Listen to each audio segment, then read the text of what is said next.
ನವರಾತ್ರಿ ಮೊದಲನೇ ದಿನ ಶೈಲಪುತ್ರಿ ಪೂಜೆ, ಶುಭ ಮುಹೂರ್ತ, ಪೂಜೆ ವಿಧಾನ. ಶಾರದೀಯ ನವರಾತ್ರಿ ಅಕ್ಟೋಬರ್ 3 ರಿಂದ ಪ್ರಾರಂಭವಾಗುತ್ತದೆ. ಈ 9 ದಿನಗಳಲ್ಲಿ ಮಾತೃದೇವತೆಯ 9 ರೂಪಗಳನ್ನು ಪೂಜಿಸಲಾಗುತ್ತದೆ.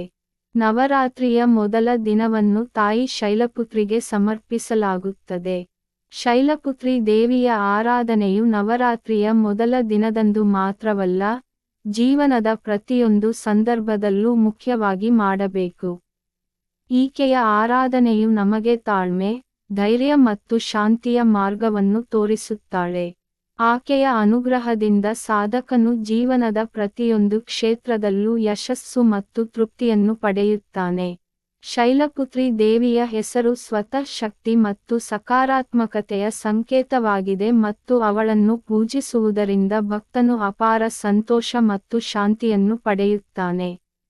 ಶೈಲಪುತ್ರಿ ದೇವಿ ಪೂಜೆ. ನವರಾತ್ರಿಯ ಮೊದಲ ದಿನದಂದು ತಾಯಿ ಶೈಲಪುತ್ರಿಯ ಪೂಜೆಗೆ ವಿಶೇಷ ಮಹತ್ವವಿದೆ. ಈ ದಿನದಂದು ಶೈಲಪುತ್ರಿ ದೇವಿಯನ್ನು ಪೂಜಿಸುವುದರಿಂದ ಸಾಧಕರ ಮನಸ್ಸು ಆಧ್ಯಾತ್ಮಿಕತೆ ಮತ್ತು ಸಕಾರಾತ್ಮಕ ಶಕ್ತಿಯಿಂದ ತುಂಬಿರುತ್ತದೆ. ಶೈಲಪುತ್ರಿಯನ್ನು ಪೂಜಿಸುವ ವಿಧಾನವು ತುಂಬಾ ಸರಳವಾಗಿದೆ ಮತ್ತು ಅದನ್ನು ಸರಿಯಾಗಿ ಮಾಡುವುದರಿಂದ ಸಾಧಕನು ಅವಳ ಅಪಾರ ಆಶೀರ್ವಾದವನ್ನು ಪಡೆಯುತ್ತಾನೆ.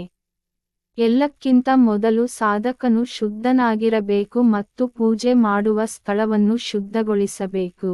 ಶೈಲಪುತ್ರಿ ದೇವಿಯ ವಿಗ್ರಹ ಅಥವಾ ಫೋಟೋವನ್ನು ಪವಿತ್ರ ಸ್ಥಳದಲ್ಲಿ ಸ್ಥಾಪಿಸಿ ಮತ್ತು ಅದಕ್ಕೆ ಹೂವಿನ ಹಾರವನ್ನು ಅರ್ಪಿಸಿ. ಬಿಳಿ ಬಣ್ಣದ ಬಟ್ಟೆ ಮತ್ತು ಹೂವುಗಳನ್ನು ತಾಯಿಗೆ ಅರ್ಪಿಸಿ, ಏಕೆಂದರೆ ಈ ಬಣ್ಣವು ಶಾಂತಿ ಮತ್ತು ಶುದ್ಧತೆಯ ಸಂಕೇತವಾಗಿದೆ. ಇದರ ನಂತರ, ಪೂಜೆ ಮಾಡುವ ವ್ಯಕ್ತಿಯು ತಾಯಿ ಶೈಲಪುತ್ರಿಯ ಮಂತ್ರಗಳನ್ನು ಪಠಿಸಬೇಕು.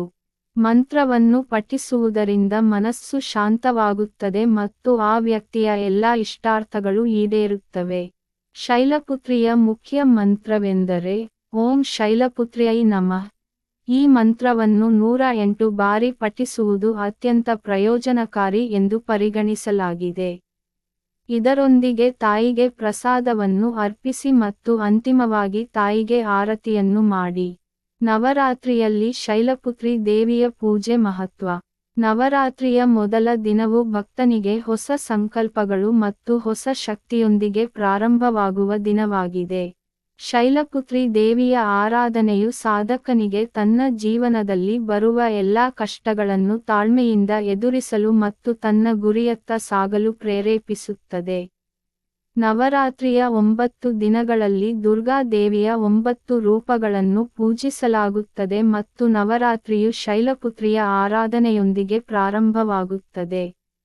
ತಾಯಿ ಶೈಲಪುತ್ರಿಯನ್ನು ಪೂಜಿಸುವುದರಿಂದ ಎಲ್ಲಾ ರೀತಿಯ ಸಮಸ್ಯೆಗಳು ಮತ್ತು ಅಡೆತಡೆಗಳು ಪರಿಹಾರವಾಗುತ್ತವೆ ಎನ್ನುವ ನಂಬಿಕೆಯಿದೆ. ಈ ದಿನದಂದು, ಒಬ್ಬ ವ್ಯಕ್ತಿಯು ತನ್ನ ಮನಸ್ಸನ್ನು ಶುದ್ಧೀಕರಿಸಿ ಮತ್ತು ಏಕಾಗ್ರಗೊಳಿಸಿ ಮತ್ತು ಮಾತೃ ದೇವಿಯನ್ನು ಪೂಜಿಸಿದರೆ, ಆಗ ಅವಳ ಅನುಗ್ರಹದಿಂದ ಅವನ ಜೀವನದಲ್ಲಿ ಸಂತೋಷ, ಸಮೃದ್ಧಿ ಮತ್ತು ಶಾಂತಿ ಬರುತ್ತದೆ. ಶೈಲಪುತ್ರಿ ದೇವಿಯ ಕಥೆ. ಸತಿ ದೇವಿಯು ತನ್ನ ತಂದೆ ದಕ್ಷನ ಯಾಗಕ್ಕೆ ಹಾರಿ ಆತ್ಮಹತ್ಯೆ ಮಾಡಿಕೊಂಡಾಗ, ಅವಳು ತನ್ನ ಮುಂದಿನ ಜನ್ಮದಲ್ಲಿ ಪರ್ವತಗಳ ರಾಜ ಹಿಮಾಲಯದ ಮಗಳಾಗಿ ಜನಿಸಿದಳು. ಶೈಲ ಎಂಬುದು ಹಿಮಾಲಯದ ಇನ್ನೊಂದು ಹೆಸರು. ಪರ್ವತಗಳ ರಾಜನಾದ ಹಿಮಾಲಯದ ಸ್ಥಳದಲ್ಲಿ ಆಕೆಯು ಜನಿಸಿರುವುದರಿಂದ ಆಕೆಗೆ ಈ ಹೆಸರನ್ನು ನೀಡಲಾಗಿದೆ. ಆಕೆಯ ಮೂಲ ಹೆಸರು ಪಾರ್ವತಿ. ದೇವಿಯು ಶಿವನನ್ನು ತನ್ನ ಪತಿಯನ್ನಾಗಿ ಪಡೆದುಕೊಳ್ಳುವುದಕ್ಕಾಗಿ ತೀವ್ರ ತಪಸ್ಸನ್ನು ಮಾಡಿದಳು.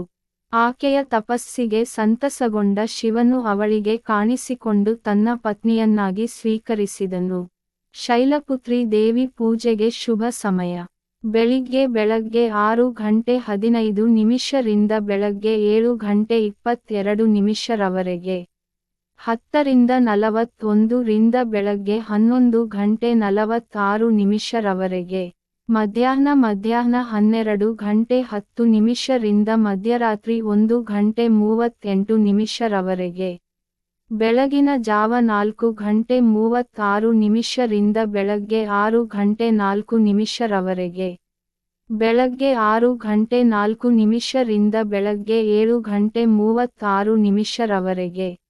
ಶೈಲಪುತ್ರಿ ದೇವಿ ಪ್ರಸಾದ. ತಾಯಿ ಶೈಲಪುತ್ರಿಯ ವೃಷಭದ ಮೇಲೆ ಕುಳಿತು ಸವಾರಿಯನ್ನು ಮಾಡುತ್ತಾಳೆ. ಆದ್ದರಿಂದ ಹಸುವಿನ ಹಾಲಿನಿಂದ ಮಾಡಿದ ವಸ್ತುಗಳನ್ನು ಮಾತ್ರ ಅವಳಿಗೆ ಅರ್ಪಿಸಲಾಗುತ್ತದೆ. ಪಂಚಾಮೃತವನ್ನು ಹೊರತುಪಡಿಸಿ, ನೀವು ಶೈಲಪುತ್ರಿ ದೇವಿಗೆ ಹಾಲಿನಿಂದ ಮಾಡಿದ ಖೀರ್ ಅಥವಾ ಬರ್ಫಿಯನ್ನು ನೀಡಬಹುದು. ಇದಲ್ಲದೆ, ನೀವು ತುಪ್ಪದಿಂದ ಮಾಡಿದ ಹಲ್ವಾವನ್ನು ಸಹ ನೀಡಬಹುದು. ವಿಶೇಷವೆಂದರೆ ಹಸುವಿನ ಹಾಲಿನಿಂದ ಮಾಡಿದ ಬರ್ಫಿಯನ್ನು ದೇವಿಗೆ ನೈವೇದ್ಯ ಮಾಡುವುದಲ್ಲದೆ, ಉಪವಾಸದ ಸಮಯದಲ್ಲಿ ನೀವು ಅದನ್ನು ಸೇವಿಸಬಹುದು.